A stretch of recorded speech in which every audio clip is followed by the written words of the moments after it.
Hola, soy Javier Portillo de la Universidad del País Vasco y voy a realizar la presentación Twitter como soporte para la difusión y crecimiento del pensamiento durante la enseñanza-aprendizaje, dentro del simposium titulado Shared Thinking, Estrategias para un desarrollo global del pensamiento.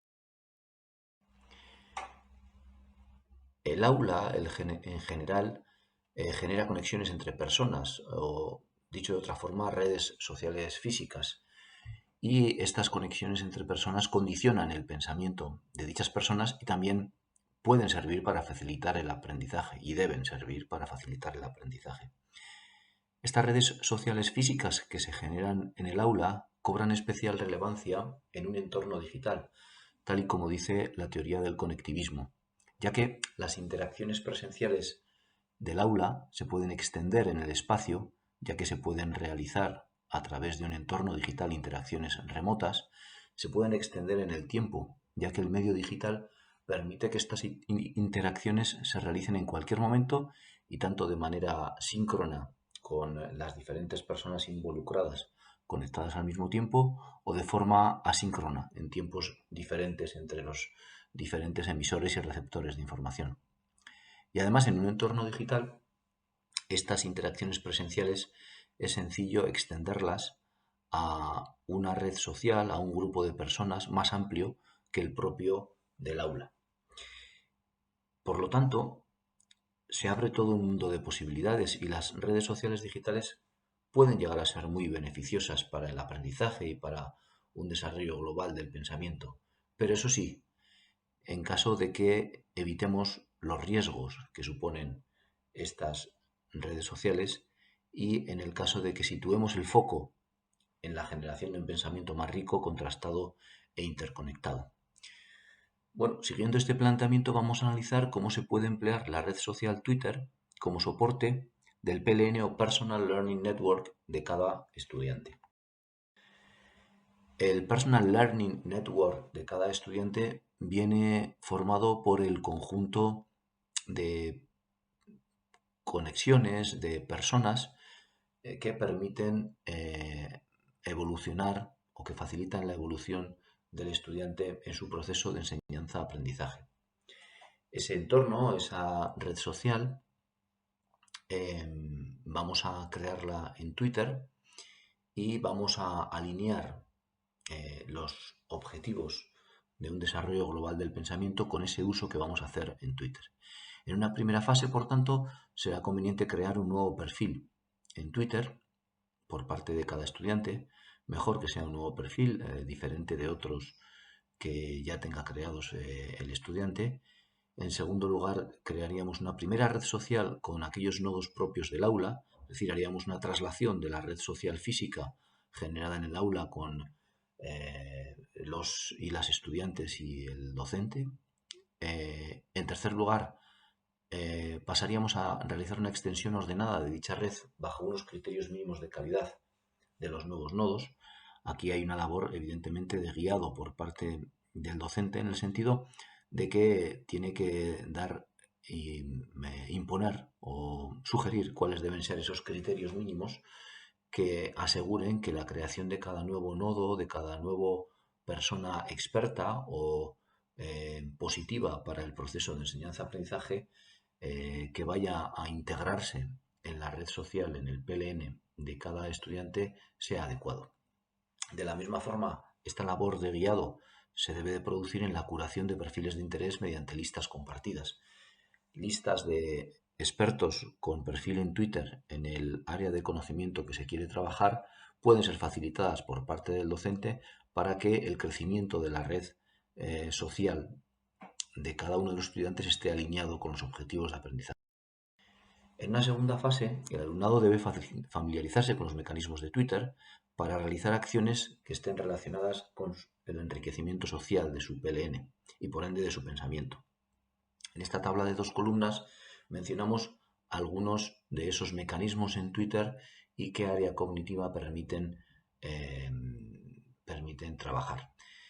La propia acción de publicar contenidos y de compartir pues, ideas o reflexiones o enlaces con nuestra red social se puede realizar en Twitter de diferentes maneras y con diferentes matices cada una de ellas. Se puede publicar un simple tweet, se puede publicar un conjunto de tweets enlazados que denominamos hilo. Se debe ir generando un timeline adecuado por parte de cada usuario con el conjunto de publicaciones a lo largo del tiempo. Se puede señalar o resaltar un tweet destacado que defina la acción del perfil. Se puede definir una bio, un resumen vital de esa persona o al menos del uso de ese perfil que está haciendo esa persona. Se puede hacer un retweet de tal forma que se republica para nuestra red social algún tweet que otro usuario ha publicado, o se puede utilizar Fleet para generar tweets que duran 24 horas y por lo tanto publicaciones temporales, vamos a decir. Otra acción cognitiva puede ser la curación de contenidos. Por parte, sobre todo, del docente, se pueden sugerir listas de expertos que sean interesantes para enriquecer las redes sociales del alumnado, o otro mecanismo de tweet que serían moments. Los moments permiten también hacer una curación de contenidos. Muy importante para encauzar ese enriquecimiento social y ese pensamiento global del alumnado.